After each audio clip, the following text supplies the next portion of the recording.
So, Avengers Omnibus Volume 1. Let's start with the front cover. And we have a choice of two covers. The standard one, which appears to be new artwork of the cover to issue 1. And then a variant, which appears to be essentially a duplicate of the cover to issue 1. Moving around to the spine, MARVEL Omnibus at the top, little picture at the bottom, Volume 1, and the Avengers written down the spine in this silly little tiny writing that Marvel are still using. I mean, why? Look how much space you've got there, Marvel. You could have the Avengers title in great big, easy to see, clear lettering, but no, still going with the silly tiny writing, which I absolutely hate.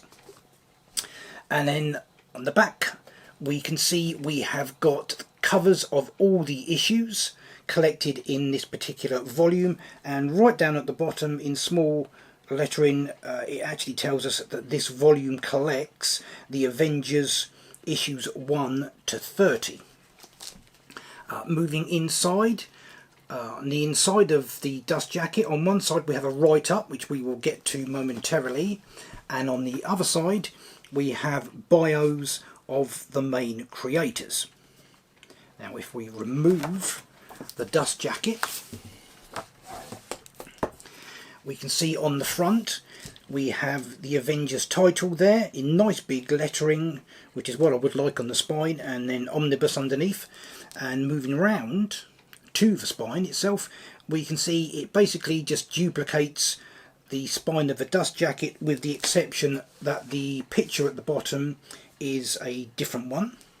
And then on the back we've got the big A Avengers logo there. So what have we got inside? Let's read the write-up and take a look. The Avengers assemble for the first time. By 1963, Marvel had captured the imagination of comics readers with a growing roster of superheroes. Thor, Iron Man, the Hulk, Ant-Man and the Wasp broadened the boundaries of the Marvel Universe with solo tales delivered in the patented Mighty Marvel manner. Their respective titles complemented the family dynamics of the Fantastic Four and the teenage loner Spider-Man, forming a compelling stable of superhero adventurers. But there was one thing missing in Stan Lee's lineup: a super team that could face the most menacing threats of all. Enter the Avengers, individual heroes who would stand together at the vanguard of the Marvel Age. From the beginning they were: Iron Man, the wealthy industrialist Tony Stark, invented a high-tech suit of armour and uses it as Iron Man. Thor, Dr. Donald Blake, uncovered the hammer Mjolnir and proved worthy to possess the power of Thor, the god of thunder. Ant-Man and the Wasp, super scientist Hank Pym and his partner Janet Van Dyne can shrink to insect size when they're not fighting or flirting with each other. The Hulk, the most tragic of Marvel heroes. Bruce Banner's powerful alter ego, the Hulk, constantly crosses the line between hero and monster.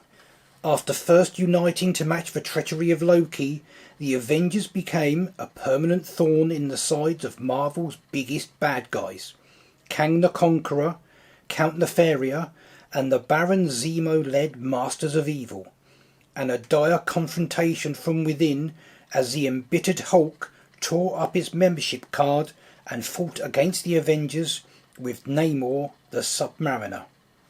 But the drama didn't end there. These early adventures featured Captain America's return, Hank Pym's evolution from Ant-Man to Giant Man, the tragic first appearance of future Avenger Wonder Man, and a classic team-up with Spider-Man. Of course, the hallmark of Avengers history is constant change, a fact no better exemplified than when the original roster exited and a trio of ex-villains joined Cap. Hawkeye, Quicksilver and the Scarlet Witch would become some of the greatest Avengers of all time, and their first efforts against evil and tyranny are all collected in this painstakingly restored omnibus collection.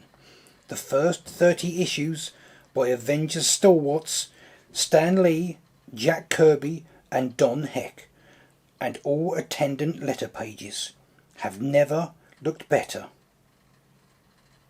Now, in addition to the mentioned issues 1 to 30, we also have a whole host of bonus material. We have original cover reproductions, we have original artwork being reproduced, we have adverts, we have covers from various titles, and just an absolute host of artwork. Price-wise, the volume costs $100, 125 Canadian or £90. However, I picked mine up from Forbidden Planet, where it is not £90, it is £62. If you want to go and check that out for yourself, I will put a link in the description below. So that's Avengers Omnibus Volume 1, soon to be followed by Volumes 2, 3, 4 and 5. For the moment, however, that is it for this video. Until next time, remember, hit the thumbs up below, and I will see you in the next one.